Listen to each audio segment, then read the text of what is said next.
started, everyone. We are so excited to welcome you to the fourth installment of the National Dairy Shrine's Young Professional webinar. Today's session is going to be a fun one. We are focused on building your personal brand in dairy and agriculture, and we are so excited to hear from professional speakers, influencers, and dairy industry enthusiasts alike on how they built their unique brand in the dairy industry and how you can do that too. My name is Crystal Sinn, and I'm going to be your moderator for today's discussion. I grew up in Cleveland, Wisconsin on my family's registered Holstein farm, and I loved being a farm kid. From a young age, I was fascinated by dairy, not only the cows, but where our milk went, the products that were made, and ultimately how they ended up on someone's plate. That curiosity led me to University of Minnesota Twin Cities, where I majored in agriculture and food business management. After graduation, I had an incredible opportunity to serve as Wisconsin's 70th Allison Dairyland, the state's official agriculture ambassador through the Wisconsin Department of Agriculture, Trade, and Consumer Protection. From there, my love for dairy, food, and people have taken me to some pretty unique career spanning retail, technical sales, a little bit in culinary, innovation, marketing, and business development. And today I work for Midwest Dairy as a business development manager, where I partner with restaurant and food service companies to drive dairy innovation, creating new opportunities for dairy farmers, dairy products, and ultimately to grow sales on behalf of our Midwest dairy farmers. My husband, Ian, and we own a funeral home and event center called the Sinn Celebration of Life Center, a funeral home and event center serving our local communities. And we have two sons, Marvin and Clifford. Outside of work, you can usually find me somewhere around a dairy show. I love judging shows, helping young people with their showmanship skills, and staying connected to the dairy community as much as possible.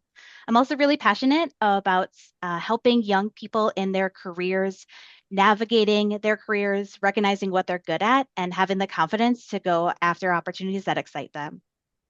We are joined by three fantastic panelists who bring a really unique perspective across dairy and agriculture communities. We have Emily Schaapman, founder of Dairy Girl Fitness, Tyler Dickerhoof, host of the Tyler Dickerhoof Show and founder of the Impact Driven Leader Community, and Kristin Pronschinske, CEO and founder of LookUp LLC. Kristin, I even practiced that beforehand. So while we jump into our introductions, Emily, I'd love for you to take a little time to introduce yourself a little bit more. Hi, I'm Emily Schaapman, and apologies for a little bit of the random background and the rosy cheeks. I'm actually at the beach with my family right now in Maryland because I did grow up in Pennsylvania in the dairy industry. So I'm a Pennsylvania dairy girl.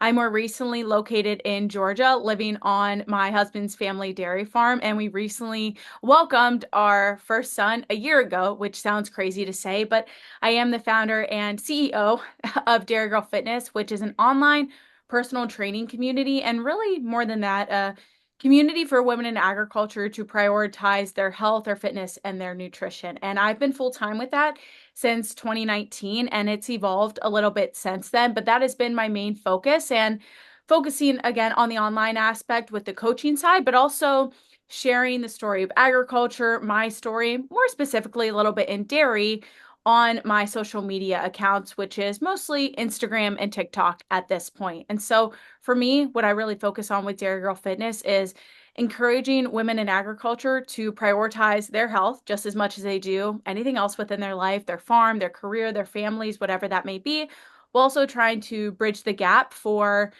people in agriculture and sharing their story with how that ties into the health and wellness of consumers and how they may have more related than they think. Awesome. Emily, we're excited to have you here. Tyler, I'll hand it off to you. Yeah, my name is Tyler Dickerhoof. I live in Spokane, Washington. I'm a Buckeye. I'm originally from Ohio, so we have some Midwestern East Coast connection here for sure. I'm so excited to be a part of this group. And as I look through the names and people that I'm familiar with, and I've known Emily for years by afar, I've gotten to work with Kristin, obviously interact with Crystal. One of the things that strikes me about the dairy industry that I think we can't underestimate is the close connections. And those close connections, while sometimes it can be competitive in the show ring, should be very complementary. And here's the thing, we need to and have the opportunity to promote an industry that does so much in our world for people. My background, obviously growing up on a dairy in Ohio, going to school in New York, ending up in California, and now in Washington, has kind of spanned the country. And while my everyday profession isn't in specifically the dairy industry, I get to bring a spotlight into what it has given me and those around me that people wouldn't otherwise recognize. I think I'm the elder statesman. We can get into that later, but that also gives me a tremendous perspective that, maybe if you're younger watching or maybe even those younger panelists, it's a completely different world as far as agriculture being viewed today from the outside compared to what I grew up with in the 80s and 90s, where it wasn't so positively embraced as it is today. And so I'm excited to be able to bring that to people every day in different walks of life. Thank you, Tyler. Very well said. Lastly, Kristin, we will turn it over to you. Hey everyone, good afternoon. My name is Kristin Pronschinske. I'm the CEO, founder, and owner of LookUp LLC, which is a global strategic business partnership firm. We actually partner with dairy and agriculture companies very specifically on a niche market, and that would be mid-level leadership development and coaching, which there appears to be such a strong and huge need for it right now at this point in time. I grew up on a dairy farm between Arcadia and Mondovi, Wisconsin, actually a sixth-generation dairy farm. The home farm is a home farm for all of the Pronschinskes and all of our relatives here in North America. We came over on a boat from somewhere in Germany or Poland and landed up in where I grew up. So I'm proud to say that that is our home farm. We grew up with black and white Holsteins. I grew up doing some showing as probably 8 years old, started out heavily involved with 4-H, FFA, have a couple of degrees under my belt, worked for large corporations, small companies, regional companies as well. And like Tyler mentioned, the one thing that's so incredibly interesting about the dairy industry in particular, I don't care where in the world we go, we are all closely, very well knitted together. And we're all doing what is best for our people, for our cows, for our family, and for the consumers. And with that, Crystal, I'm going to hand it back to you. And like I said, I'm beyond excited to be here this afternoon with all of you. I love it. Yeah, let's get started. So before we dive into some of these questions, a reminder for our attendees today that if you have questions for our group, please put those in the chat and we will get to those at the end of our conversation. So I'm going to start with a question for the entire panel. For young professionals in dairy and agriculture who want to strengthen their personal brand, what advice would you give to identifying and sharing their unique value?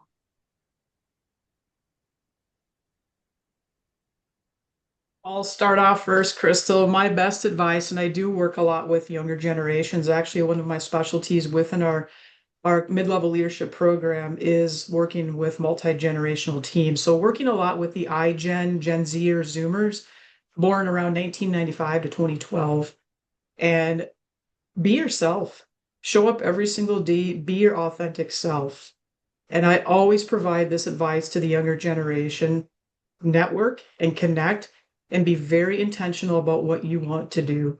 Work with companies, grow your business, expand your networks, and do not be afraid to ask for what you want because nobody else will.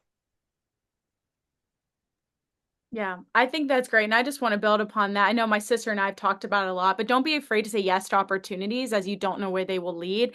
And I guess, didn't necessarily share it in my intro, but I graduated from Penn State in 2017. And after that, I had a hodgepodge of jobs, as I like to call it, that led me to starting Dairy Girl Fitness. And at the time, it felt very frustrating, but all those things were stepping stones to what created then Dairy Girl Fitness. And so view every season as an opportunity to be where you need to be. And then for any brand that you then find that you want to create for yourself, it's finding how you may relate to other people through that. So for me, with starting Dairy Girl Fitness, I started it because I liked cows, I liked dairy, and I liked health and fitness. I liked sports. And that was a way that I found that I could connect to people from two different worlds and bring that together. And I think everyone has a unique opportunity in that way, whether you think it's worth sharing or not. Nothing is too boring to share on the internet. I think we're all very nosy with the internet now, and what you may think is boring or that no one may relate to, you will find your niche audience through that. And I think that may be a very good way to look at it. And like Kristin said, kind of finding what do you want to accomplish with this, but who do you want to connect with, and finding the way that you can relate to other people is a really great way to step into that. Oh, Tyler, I've got you're on mute here. Here, sorry about that. I didn't want any background noise, my dog chewing on a bone, whatever, to disrupt. But I want to jump in and kind of share a perspective along the lines with Kristin. What Emily have shared is find yourself. And that's easy for us to say. It took me a lot of years to do that. I mentioned earlier, I grew up in a time where agriculture wasn't embraced in our society. It was often ridiculed. And at 47, that makes me different than maybe a lot of the rest of you, but that's the community I grew up in. Maybe different in Wisconsin, Pennsylvania, a little bit, Ohio. Even growing up in the dairy area, I went to school and didn't have a bunch of other kids that were in dairy farms around me. And so that took me years, and through college at Cornell and even working in California, to find my place and to find how it fit for me. And here's what's amazing today is we have millions of people that are dying to know what agriculture is like. And we have the opportunity to show them our version of agriculture, not someone else's, not their experience. And it doesn't have to be rosy and perfect, because quite honestly, people don't know what rosy and perfect is. They don't know what a showplace farm is compared to one that's not. All they know is what you share with them. And going back to what Kristin said earlier, we're all trying to do our best. And the ability to spotlight what that is and find your place in it. Like I said, it took me years. This is a real cow crossing sign that came from the highways of Ohio, and here it is in Washington. But that's something I had to learn to embrace, that society was willing and I could find my place. And so don't feel like it has to be perfect today. Don't feel like you have to have this perfect fit within the dairy industry to be an amazing proponent of the dairy industry. And that's something that I've really had to evolve and learn into over the last 25, 30 years. So all three of you have very interesting backgrounds and have unique experiences. But for those of us who are just starting to build our personal brand, what are those actual first few steps that we need to be taking? And what would you recommend? So first, again, I may Go ahead, step in Kristin. Emily's lane here when I say this. Take care of yourself first. Drink plenty of water, take care of your mental well-being, get outside, exercise, go for a walk, run, jog, ski, whatever it is. You will always be number one in your life, and make sure of that. And don't ever forget that, because as I mentioned before, nobody else will do it for you. You will do it for yourself. I was 42 when I started up LookUp, so 2 years ago. And there were a lot of sleepless nights, restless days. I wasn't being productive. Then I really made a flip in my life where I have to take care of myself before I can take care of my clients. And the older we become, the more career mature we become, I like to say. Sleep is priority. I read a lot of books on psychology and sleeping from doctors and neurosurgeons. Sleeping by far is the biggest priority, getting 7 to 8 hours of sleep a night. I thought back in the day when I was working for corporate and flying international, I could get 2 or 3 hours of sleep a night, until I couldn't do that anymore. So really prioritizing yourself and also being true to who you are. And if somebody says, I think you should do this, or I think you should do that, take in consideration their feedback. Also be true to yourself and who you want to be.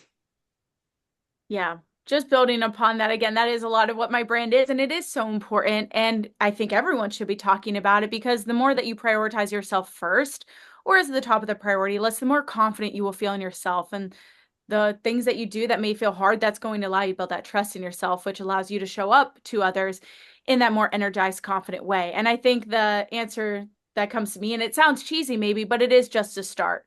And I think what I've seen even more, if it is in person or especially on social media, people like to see a little bit of the messy middle. People like to see you figuring it out. So if you're figuring out how to start your brand, I think people really enjoy that. And I honestly have to get better at that myself right now, as I've stepped into motherhood, and that's a very new season for me.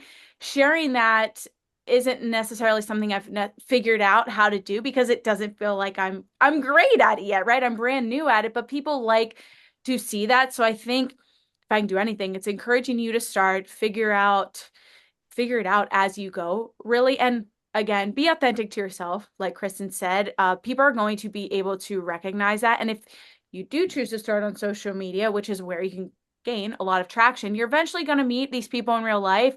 And you want to be able to be the same person you are online versus in person. And I really try to be that on both sides of things. And so I think however you choose to show up, it can be different, but make sure it is authentic to you so you can carry that over into networking events or job interviews, whatever that may be. I love that, Emily. And here's where I'd add in there is the sooner and closer you can get to being the same person you are on social media and aside from it is going to make you a healthier person all the way around. And too often, I think we go through the period, I need to show up like this to get attention. No. You need to figure out why you're doing it in the first place. And to me, that's the biggest thing is why are you creating a brand? Is it to, gain attention and fame? It's never going to be enough as when you talk to those people. So why are you doing it? And for me, is I had a message to share. I had a message of my own personal growth. I had a message of, man, I can be all the different things, whether it's from fitness, the industry I've owned a business and worked in, to, owning real estate, to raising steers now, to having dairy cows throughout the country, to, being involved in writing a book and leading a podcast and talking about business. It's like what I've learned is all of those things make me unique and intriguing. And that's why I have the view that I have and am able to offer the perspective into different business engagements like I can. That's a value. And it took me a long time to understand that and be willing to accept my uniqueness as opposed to, well, I don't work every day and, on a dairy in a corporate dairy industry. So I don't have that, expertise. Like, honestly, I have a lot more because I don't. I get to see it differently. I have the experience, I have the background, but then I can come into meetings, I can work with clients and give them a perspective that they don't get every day because I'm a step behind, but I still have the passion. And I think when it comes into personal brand, why are you doing it and understanding that gives you such value and accept that as opposed to, oh, it needs to be different. Wow, there's so many things from all three of you that I personally am resonating with, and I'm sure a lot of our attendees are too. Like Kristin, you talking about sleep, that's my season of life right now. I'm joking right now that like I wish I didn't have to sleep because I feel so torn with all the things that I want to do, but it's so important. Emily, your testament about sharing your story and relatability is so important. And it's nice when you get to see someone going through the messy middle because you can relate on that. And Tyler, too, like with all of your ventures and all the great things that you're doing, it's interesting to see your perspective and the way that you connect the dots in a way that is inspiring and still motivates people too. So again, I'm nerding out about this conversation already. So now that we've talked about the first couple of steps, I'm curious to know what are the challenges or the hesitations that you have when it comes to sharing your personal brand or sharing your voice publicly? What are those things that you almost like hesitate a little bit to share? And, maybe just dive a little bit deeper about what that feeling feels like. I'm going to jump in first. And I think it's unique. Myself, Emily, and Kristin all own our own businesses. That gives us a lot of latitude to kind of say and present however we want. That's also why we have personal brands. I also recognize the challenge that isn't always available for some people in different corporate roles. I have a friend, a client who I've worked with for years who had to balance going and judging shows at the international level, national level, because is that okay for the company to do so? That's part of their personal brand. They love to engage and be involved in the industry, but I also understand that's a wrestle. And so if you're in that position yourself where you work at a corporation that you're like, well, how do I be me and still portray the corporate values and motto?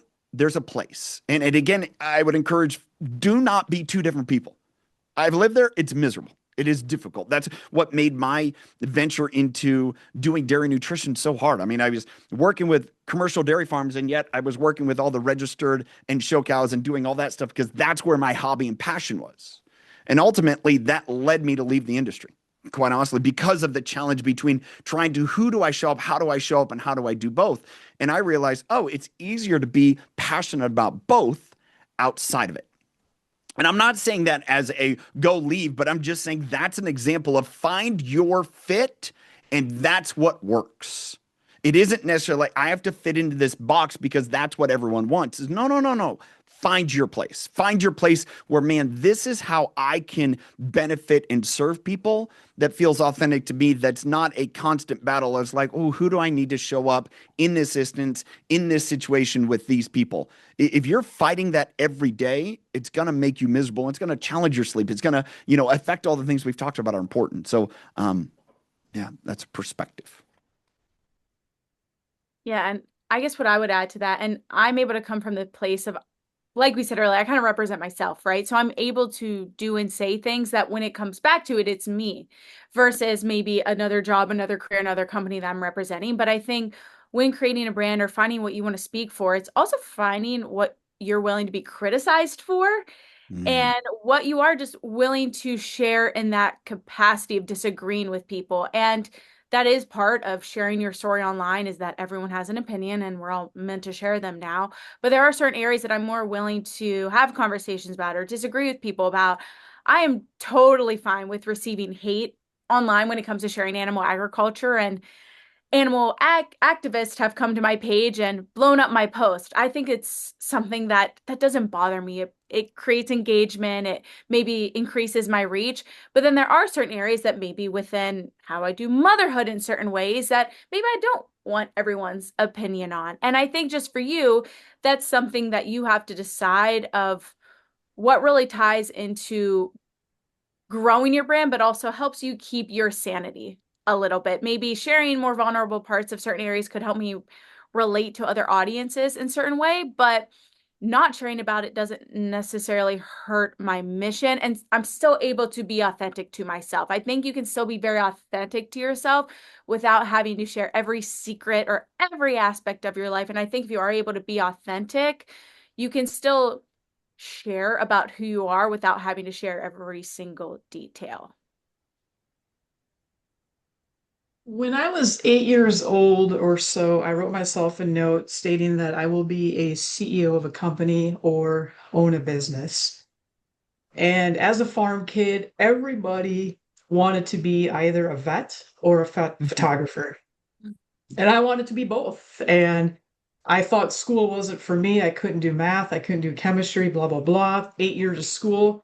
I'm not going to be a vet. Well, here I am in year like number 13 of school, working on my doctorate degree and being true to myself. So I wrote that note on a Post-it note. I challenge the system. I challenge people. I challenge everything. I'm very curious. I lead with curiosity. You can ask my parents. I was a very challenging child because I would push their limits, I'm sure, to the max. And they probably have gray hair because of me. I don't know, maybe not. I've worked for corporate America. I've worked for small companies. Working for those companies has really determined who I am not. Staying true to my morals, my values, my ethics, how I was raised by very loving parents on a dairy farm, and you do what's right all the time. I decided to leave corporate for a number of reasons. One, I actually thought about that note when I was 8 years old that I wrote to myself, and it's now or never, and it was 2 years ago, and it is now.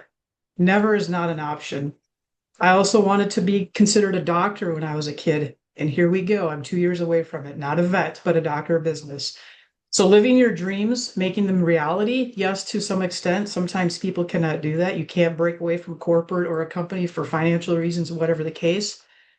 But someday you will be true to yourself, be authentic to yourself. And I keep going back to that. And the name LookUp was born at the Atlanta airport because of a stranger that I met on a plane, and bringing down my assumptions of people and my expectations of how people are, and understanding we all have a story, understanding we grew up some way, somehow. And because of this person at the Atlanta airport, the name LookUp came to be, and that was around 5 years ago. And 2 years ago, we started up our business, my business, I should say. But the hardest thing about it is you will have people that will tell you that you shouldn't be doing that. You will have people telling you that you're doing this wrong or you're going about this wrong. Those individuals are not in our shoes. They're working probably for a 9 to 5 position. They're very comfy doing what they're doing. To be a little bit blunt, they may be a little jealous of what we're doing and how we're benefiting the dairy and ag communities. We're supporting each other, we're collaborating, we're working together with each other for the betterment of each other. You will have days where you will wake up in the morning thinking, oh, should I just go back to a corporate position? That's not who I am anymore. I've really focused on my specialty. I've hired a couple of contractors with me. I'm in the process of hiring on additional people outside of the industry.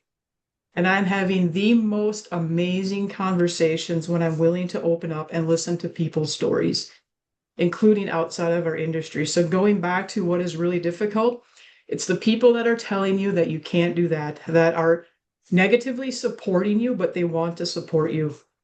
That, in my opinion, is very busy noise. But I'm glad they're saying what they're saying because it's also helping me get to the point where I'm at today and moving forward. Little do they know, but that's why I'm doing what I'm doing today as well. Inspiration can come from a lot of different places and people. Absolutely. All right. Wow, there's so many great little nuggets here that we are diving into. And now I want to kind of dig a little bit deeper to ask what platform, audience, or message is something is that you're looking to focus as you continue building your personal brand in both dairy and or agriculture. So Well, where is that inspiration? There was a point in time where I really wanted to focus specifically within dairy and agriculture. And during my MBA years, a couple years ago, I actually did a project focusing on mid-level leadership development. There's not a lot of research that goes out in it. However, companies need mid-level leaders to have the next generation of leaders. I myself was a mid-level leader a number of years ago, so I can testify, I can walk the walk, talk the talk on my research as well. I've taken it to a doctorate level to have more accreditation across the globe. When I work with companies in Europe, Oceania, and South America, they have the same issues. It's just not an American dairy issue. They also have, how do we find top talent? How do we find the next generation of leaders? And now that I'm really thinking about my specialty, my niche in the dairy industry, I've opened it up to healthcare and other industries. I had the most amazing conversation yesterday with an individual in healthcare. And she said, Kristin, how can I help get your project or your program into the healthcare side? Because we have the exact same problems that the dairy industry has. The dairy industry is no different than having other issues like other industries. Finding those top talent, developing the next generation of leaders.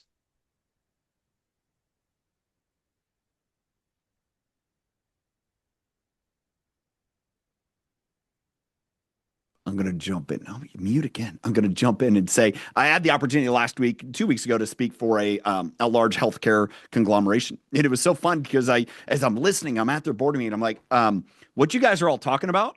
Well, that's what happens on all the dairy farms. It's 24/7. You care the challenges you have, and I love that because that's what you share, Kristin. Because what we don't understand is, especially working only within one sector, we think it's only that sector.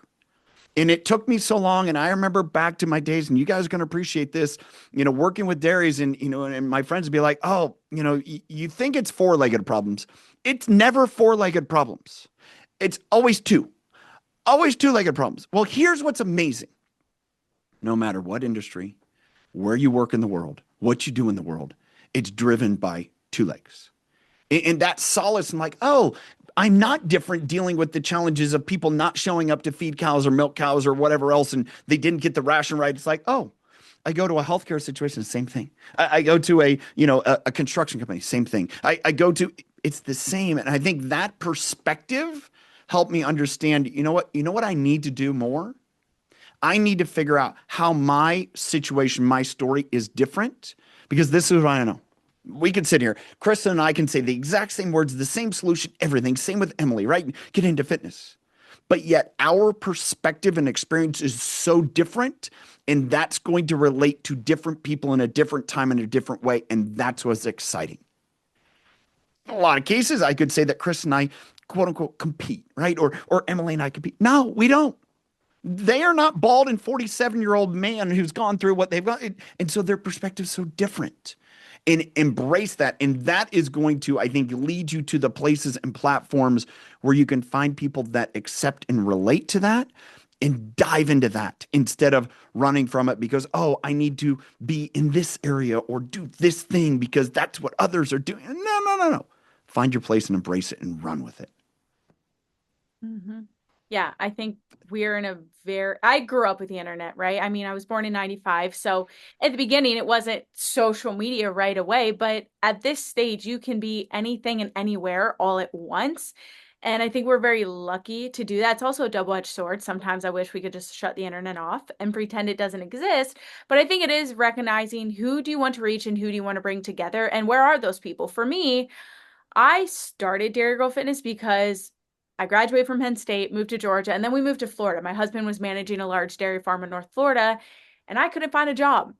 I felt very, why me? Fell into a little bit of a pity party, and I realized that if I want to get into dairy promotion, I can do it in my own unique way, and I can do that through social media. And for me, I started mostly on Instagram. That's kind of where I'm still at, but there's so many opportunities, so many platforms, and find a platform that allows you to feel authentic in how you can share your story. If that's long form content, you can do a podcast, you can do YouTube. Short form content is maybe Instagram, there's Facebook, there's TikTok, but there's so many opportunities of where you can show up. But also, I don't think it's bad to narrow in on one to maybe focus on building that community first. It can get a little overwhelming on where to start and where you want to be. But for me, I found I was able to create a really authentic, awesome community on Instagram. And I built a little on Facebook. I kind of tried YouTube a little bit. I grew a big platform on TikTok, but now in this stage of life with jumping into motherhood, we've moved back on the dairy farm. I just maybe don't want to spend as much time on social media. And so it's okay to scale it back a little bit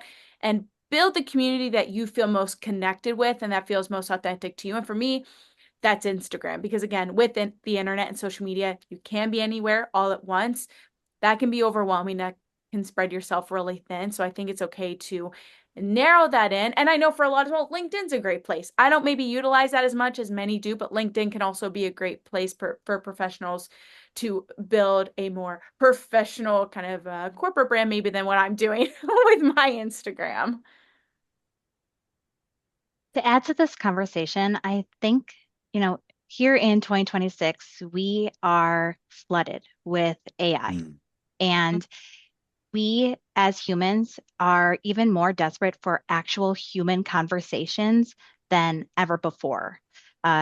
Even today, I was on a phone call with customer service and it was a bot. And I just kept asking for for a human being, right? We are looking for relatability. And with each of you and your different backgrounds, the way that different people are able to relate to you and your story and what you have to offer this world is really unique. And to other attendees as well, you have a very unique story. And we're hearing that, right? Stay authentic to yourself because the best is to come if you stay authentic and you stay in that lane and you don't pretend to be someone else. All right, so we have a couple of individual questions that we are going to dive into. This is also a friendly reminder to please continue to put some of those questions into the chat. We've got a couple here that are really fun, so I hope we get to the rest of those. But we're going to start with Emily for a couple of more detailed questions here. So Emily, I would love to know, how do you decide what parts of your personal story, your farm and egg background, or daily life to share online while still maintaining boundaries? You shared a little bit more about that, but I'd like to dig a little bit deeper in that. Yeah, like I said earlier, I think it comes down to potentially what you're willing to maybe receive feedback or criticism to. And I know when I first started in 2018, it was just Ruben and I, and it doesn't really, I wasn't bothered by potentially sharing all of the little details. It was just Ruben and and I was just starting up my brand, and it wasn't brand new, but social media and what people were doing on Instagram and such was still growing and still evolving. And to what I do now, I think it's potentially changed a little bit of I'm not maybe posting as much, but I think what matters for me is that when I do choose to post, whether it's on my stories, my day to day, or if I'm putting a feed post out, I'm still very authentic in what I'm saying and what's in my videos. Anything that I'm posting is what I would actually be doing in real life or what I would be willing to say in a conversation. And I think that also can help is the internet makes everyone feel more comfortable with each other than maybe they really are, which is cool. But also, would I be willing to share this detail about my son with 47,000 strangers in person as I am maybe with my Instagram audience online? And so I think that's something that guides me a little bit as well. And everyone's willing to share different things. It's just maybe realizing what I want for myself to keep that peace, but it's not necessarily impacting my brand in a negative way if I do or don't share those things. I think I can still show up as a woman in agriculture, a woman in dairy, a mother, and be authentic and share experiences and relate to other women without sharing every nitty-gritty detail a little bit. And so that helps me. And I could maybe dive into the weeds a little bit more with what I share on social media, but I feel that I'm still able to resonate with the people and the women that I want to resonate with keeping boundaries still with my personal life. Absolutely. Absolutely. As a consumer of your content, I love how genuine you are. And I'm interested to know what strategies that you've used to help create that content that feels genuine, relatable, but also still educating audiences about different aspects of agriculture or your life, and especially the dairy industry. Everything that I've shared with how my brand has grown has been sharing it from the stage of life that I was in, honestly. When I started Dairy Girl Fitness in 2018, I didn't have a job. And I was also really diving more into the health and wellness side of things. And kind of like I said at the beginning, I didn't realize it at the time. Maybe I thought I was more experienced than I was, but looking back, I was sharing a little bit of the messy middle as I was going through it, whether that was sharing I was posting workouts looking back on maybe weren't great workouts, or I was sharing recipes. I was sharing life on the farm that my husband was managing. And so I've really just shared content that resonated with myself, but also at the time when I started online personal training, I was sharing content that related to my clients as well and to the women that were asking questions or the people in my comments or DMs that were also asking these questions. So everything that I've shared has maybe just been my own personal experience in that season or was trying to help answer the questions of other women that were also coming to me as clients or within my social media world. So it was always trying to, I guess, kind of serve other people as well, or just share what I was experiencing so I could relate to other people and have those conversations. One more question for you, Emily. I know you do a great job of handling criticism and challenging conversations. How have you learned to handle those? And especially about misinformed individuals, how do Mhm. you handle that so effortlessly? Yeah, and apologies. I think I heard my son coming up the stairs and he was crying a little bit. But I think more than anything, for me at least, it feels very obvious sometimes of people that are there to have conversations versus who are there to just argue and want to maybe prove their own point. And again, for me, it happened more at the beginning than what it does now when I was posting about animal agriculture. I would just get hordes of animal activists, and those are potentially people that I can't really reason with. And I think it's very clear that I can't reason with them. And if there is something that's maybe very clearly wrong, I can go in and just correct that comment, but I'm not going to continue to engage in that comment and use my very precious time to have a conversation that's maybe going to go nowhere. I think it can be great to go in and again, give the facts on it so other people can come in the comments or your DMs or whatever that may be and see that. But there are lines that I think you need to draw of recognizing, are these people here to have their mind change or are they just here to try to belittle me? And I think if you take some time to look at it, that can maybe become a little more obvious. And when it does happen that the people are just there trying to maybe push their own agenda, push their own case, I look at that as an opportunity to boost my own engagement and boost my own reach and honestly turn it into more content. I like to have fun with crazy kind of comments and crazy kind of conversations.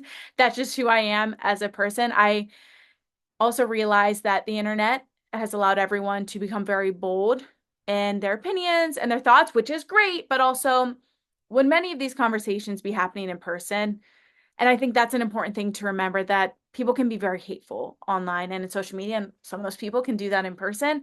But it's very important to remember that there's an not always reality in building a brand online for how people are acting towards you, what that would be like in real life. And I think it's very important to remember. Absolutely. Absolutely. All right, Tyler, you're next. Okay. So you have a podcast. You Yeah. have a book, which Yeah. loving, by Oh, the look way. at that. Yep. Spectacular. How do you build credibility, trust, and visibility within the communities that you're involved? And how has hosting this podcast, writing this book helped you with that? Show up as who I am.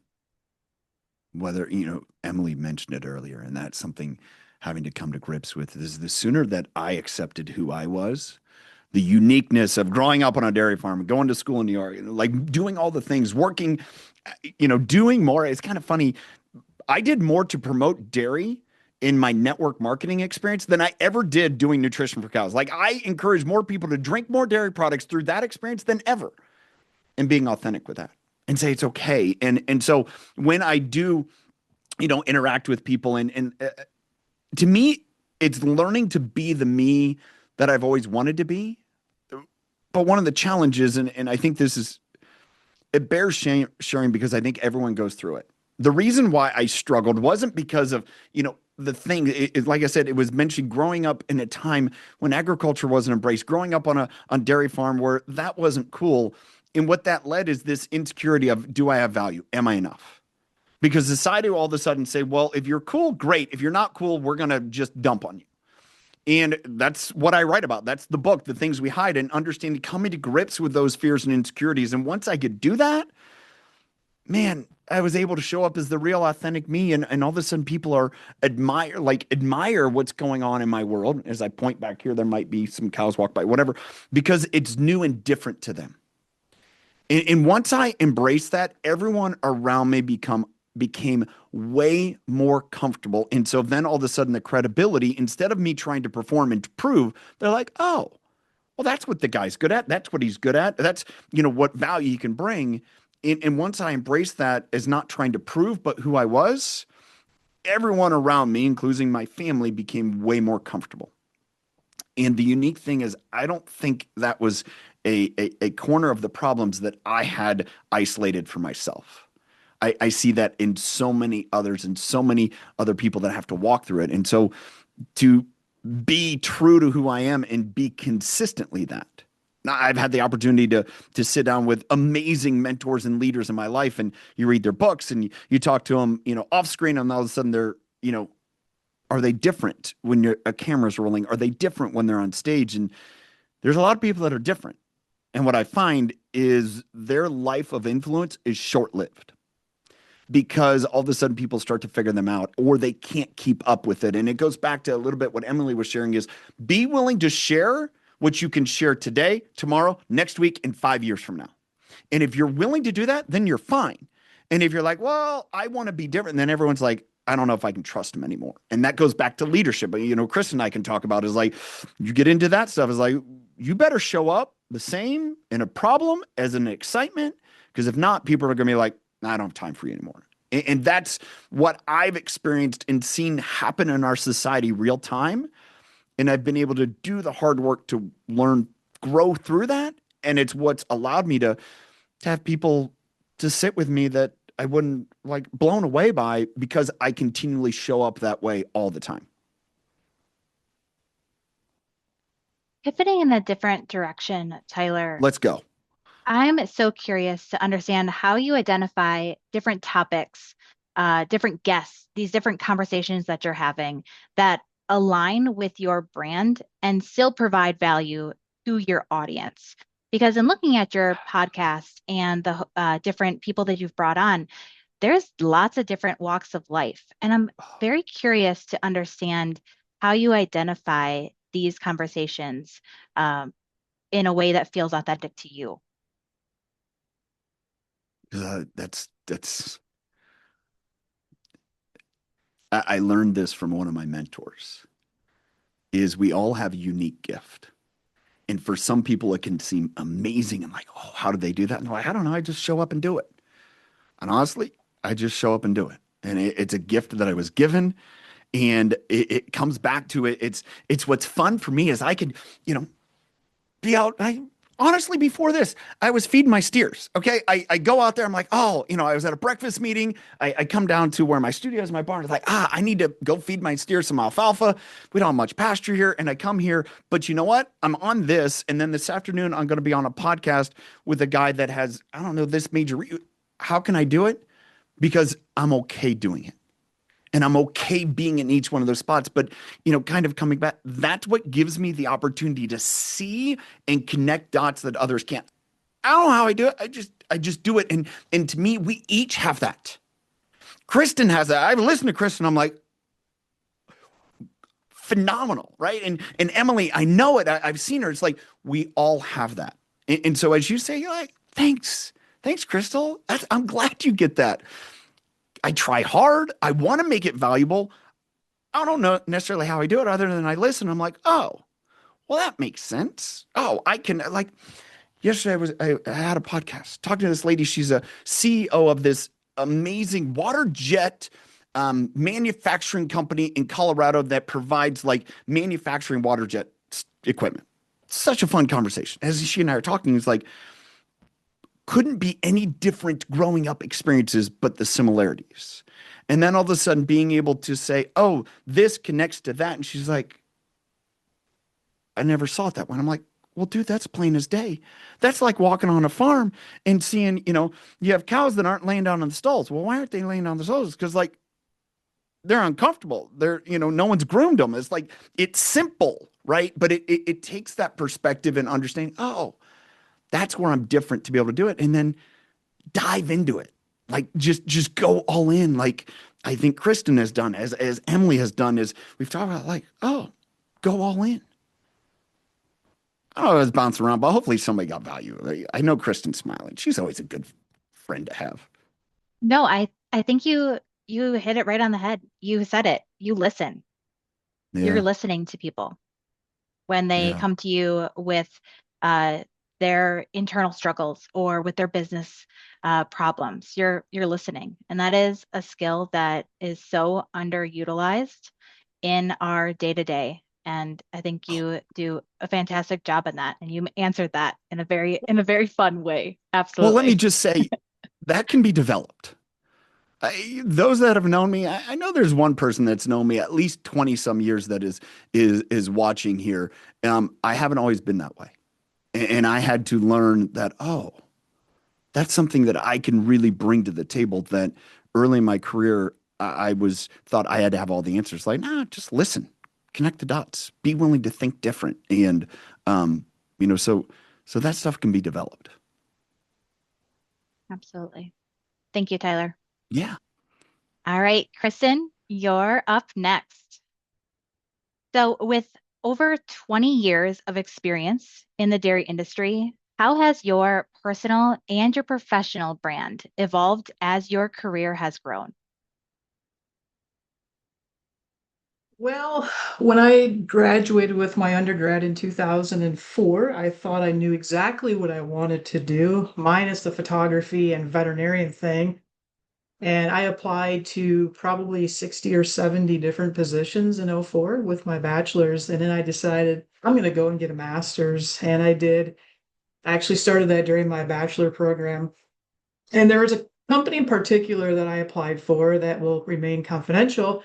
And I wanted to work for them big time. I thought I was the best. I turned in my resume, like hands down. I got the job. I should make my business cards. I got logos printed. I'm ready to go. Being very sarcastic there, they never called back.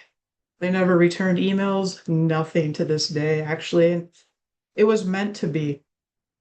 And I'm a firm believer that most things, not all, Most things happen in life for the right reasons, the right time, the right place, the right everything. This webinar today with yourself, Crystal, Emily, and Tyler, and everybody else on, it was supposed to happen today. It was the right reasons for the right time, the right weather, whatever else is right. I've always held true to that since grad school, since undergrad, probably since I was a kid. It was meant to be if it's meant to be. And actually, I learned that from my parents. What is supposed to happen will happen. Don't push it, don't force it. It will happen. And if it doesn't happen, it's not supposed to happen that way. I've kept my personal brand and my professional brand very consistent. It's also changed over the years, meaning I'm very true to myself. I'm very true to my values, my ethics, my morals, and who I am. And that goes back when I was raised from my parents. I've been married 50 years, 51 in October. Very loving parents and two siblings. And I mean, yeah, we did used to fight when we were kids.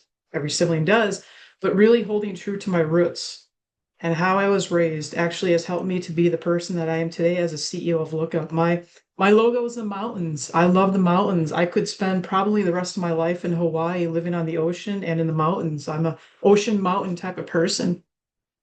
The name LookUp, you keep looking up, you keep moving forward. And I've always done that. If I was working for a company and I just was not happy, or if there are no other opportunities, I kept pushing forward with other companies, with other organizations, to the point I own my own company now.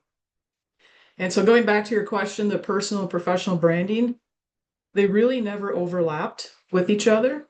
I have, when I was working for corporate, my personal is my personal, my professional is my professional. When I started up my own company, those two started coming in full circle together. And today, my professional and my personal brand are the exact same. I am who I am. I am in person. Tyler, you've met me. I am who I am in person to who I am online. I'm full of what I consider fun, energetic, positive, and that's also my personal life as well. So there was a point in my career where those two paths were separate, but now they're together, and it makes a lot more sense when they're together. Kristin, was that transition hard to go from keeping your professional life professional and personal life like separate? Was it hard to combine that, or did it feel very natural? First, it was extremely difficult to do because when I was working for corporations, I would bring work home with me. And then it seemed like on a Sunday night or Monday morning, I would bring my personal life to work. And it was really difficult at first to have the separation, what people call work-life balance, which very honestly, I don't necessarily believe in. You are who you are, no matter what. And it was difficult at first, but now that I'm getting more into ownership and business ownership and other investments as well, it's very easy to do. Again, I'm the same person here in my office that I would be out with my neighbors or back on the farm or with show cows or wherever. I'm the same person. Like Tyler, that did not come overnight though. That took a lot of time and it took a lot of focus. And again, it also took a lot of thinking about who I want in my life and who I would like to have in my life. It's okay to eliminate people in your life. And that did not happen overnight either. That took a lot of time. And those are very, very difficult conversations to have, but they are really positive and good conversations that need to happen. You're only as strong as your inner circle, right? Yes. So, Kristin, switching gears here again, man, I've got so many questions here for you, but we are running out of time. So, you mentioned a little bit about international travel, and I'm curious to understand how global travel has shaped your perspective of both the dairy and agriculture industry, and how do you incorporate some of those experiences into your brand? Again, being your authentic and ethnic self. As an American, when I do travel even to Canada or to Europe, I leave the United States behind, figuratively and literally, sorry. What I mean by that is when I move into another culture, when I just came back from Ireland here a month or so ago for a conference I was presenting at. It is living in the moment, being present, putting even down your cell phone. I was there for a week. I was there for longer, but for the conference for a week, putting down your cell phone. There were days I went where I didn't even look at my phone. I didn't open up my emails, and just being in the moment, It was unbelievable the amount of networks and connections I made in Ireland from across the world because I was asking the questions. I was listening to their life stories. I was engaged with their presence with me and vice versa. But my best recommendation when I travel abroad is leave the United States behind. I personally feel we live in the best nation in the world. We are so fortunate to live here. Until you go overseas, you don't realize that. Until you are oceans apart and being stuck in Italy with COVID and you can't fly home and you have to be there for until you test negative, real life story. You don't know what it's like being overseas and realizing how good of the US we have it. The United States dairy also is very, very global. I get asked a lot, what's it like in the US? What's it like owning cows in the US? What's it like working in the dairy industry in the US? And what happens in the United States with dairy and agriculture also shapes the rest of the world. And I never take that for granted. Never. Again, when I travel overseas, I am myself. I love to have fun. I love to have a good time. I love to meet new and exciting people. And it seems like those people attract themselves to me as well. I love that. Thank you, Kristin. We have one question from our attendee here today. And it's a good one because all three of you have your own brand. But the question is, how can we show up and build our own brand within our current situation without starting our business or a social media page? What advice would you give to this attendee asking this question? Stand up for what you believe in. Even if your manager, boss, or leader, or whoever, whatever company you're working for, and I've been there, I can say that from experience, stand up for what you believe in. Hold true to your values, and I cannot express that enough. Hold true to who you are. I'm Kristin Pronschinske. I used to work for a very large corporation. I'm true to myself. Every day, waking up and being your authentic self, showing up is my best advice to that person. As Kristin mentions that, and I think back about my corporate career and spending 5 years in a very large corporation, I'll leave it at that. You can look it up, whatever. I'm not hiding from it. It can be challenging. And that's why I have, having worked with clients that are in that space, that face those struggles from a leadership perspective. And often I find the leadership challenges are what we're talking about right now. Can you show up as the real you? Can you be the real you? And that is as a personal brand to a leadership. And my encouragement there is find who you are, not morphing into whatever is allowed, and allow that to determine your pathway.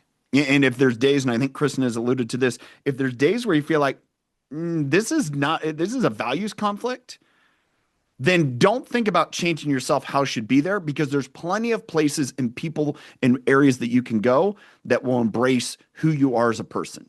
Quite often, as I found, I had more difficulty because I didn't show up consistently and authentically, not that the whole me, the real me, wasn't going to be accepted.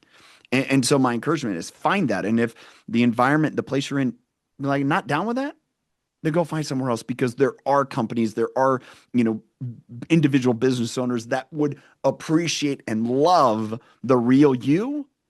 And that's the encouragement we all get. And I've been there. You fall into the pattern of, oh, well, I'll kind of do it this way because that's what my manager's doing or people are doing. And then all of a sudden you quickly find out, did I lose myself? And I think that was a challenge that I had, why I started my own business. And that may be the driver to start your own business. That may be a driver to go work somewhere else, or maybe even outside of the industry.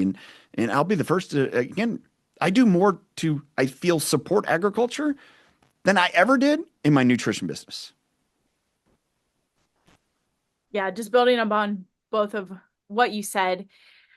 I think it's so important, of course, to be authentic to yourself, because that's going to be able to carry over into any industry you're in, any career you're in. And then if you want to build your own brand, people understand who you are. And if they like who you are and whatever role you are or what you stand for, they're going to then understand what that is with the brand that you are going to be building. And like Tyler said, I think the beautiful thing about our generation, or this season of life for a lot of people now, is that we all recognize you don't have to be in the same position for the rest of your life. And you don't have to be stuck. There are so many ways and opportunities for you to find a new career, a new way of living. And that doesn't mean it's not going to be scary. That doesn't mean that in some cases you shouldn't just embrace the suck and be where you're at for a little bit and learn and get better at what you're doing. I think we all need to maybe be in a job we don't like for a little bit, but you are able to step into that next phase of life. There's literally no one stopping you. And I know the job search, the career market can be a little bit of a not fun place sometimes, but there's so many ways that you can go out and network, go out and find a career, or even find part-time jobs or do contractor work. There's literally no limit to what you can do now with LinkedIn, with social media, with putting yourself out there. And I think if across the board, you are truly authentic to who you are, and that doesn't mean you have to share every single opinion you have about every single topic. There are certain areas that maybe you keep those things to yourself, but I think you can still stand up for your values and for maybe what you agree with how people should be treated or how farmers should be treated or what you think maybe the goals look like moving forward for whoever you are working with. I still think you can be authentic to those things no matter where you're at. And I think doing that will lead you to where you need to be. And I know that sounds cheesy. And if you're in a place that you're not very happy, that may feel frustrating to hear. But coming from someone who thought I did everything right in college and high school in the internships, I worked at 4 jobs out of college before I then started Dairy Girl Fitness. And I don't even know if this is for the rest of my life. But all those things that felt very frustrating at the time, I was authentic with those who were around me. I said yes to the opportunities. I connected with people who I aligned with, and it led me to what I'm doing now. And it's connecting me with opportunities like this, which who knows, maybe it's connecting with, again, another person to another opportunity. So I think being authentic, being willing to just follow your values and connect with people that you resonate with and are where you maybe want to be can really go a long way. Absolutely. Absolutely. Thank you, Kristin, Tyler, and Emily. Unfortunately, we are at the end of our hour. This has flown by. So thank you again for your perspective and for sharing your experiences and your insights. This has been a very inspirational conversation. If you would like to stay in touch with our panelists and ask follow-up questions from today's webinar, here are their email addresses and they are on the screen. We will also be sharing these out as the webinar follow-up. Thank you so much to our 2 National Dairy Shrine board members and these volunteers who are responsible for hosting this event, and to everyone who joined today. Following today's webinar, a short survey will be emailed to all of you. Please, please, please take a minute to fill this out, complete it. We are looking for feedback and want to continue to improve the young professionals' opportunities through the National Dairy Shrine.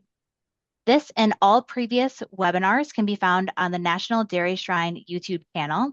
And before we officially wrap up, we wanted to remind everyone to be on the lookout for upcoming webinars and other professional development opportunities through the National Dairy Shrine. There's a lot of fun things coming in the works. The next National Dairy Shrine webinar will take place on Wednesday, October 14th by Zoom. And we will be featuring this year's Emerging Leader Award recipients at this webinar. So we hope to see you there, and more details will be shared in the upcoming months. Again, to stay up to date on upcoming events, please follow the National Dairy Shrine on social media through Facebook, Instagram, and LinkedIn, and make sure to keep up to date on your email as well. Thanks again so much for joining us, and we hope to see you at future National Dairy Shrine Young Professional events. Have a great rest of your day.